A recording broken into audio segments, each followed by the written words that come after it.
To install the pipetting head, scroll to the toolbox and select Change Head. Then simply follow the on-screen instructions. Remove the head cover by turning the knob. Make sure the head is fully opened before installing. Simply slide it into the instrument, close the latch and make sure the cover is attached properly.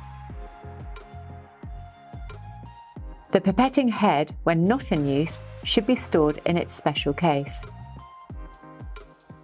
Make sure the head is fully open, otherwise it won't fit. The case also contains the latest calibration certificate for the pipetting head, which certifies that the head is operating within manufacturer's specifications. A quick glance at the calibration certificate tells you the pipetting factor determined specifically for the head. You can also find the pipette factor on the pipetting head. You need to input this into the VIAFLO,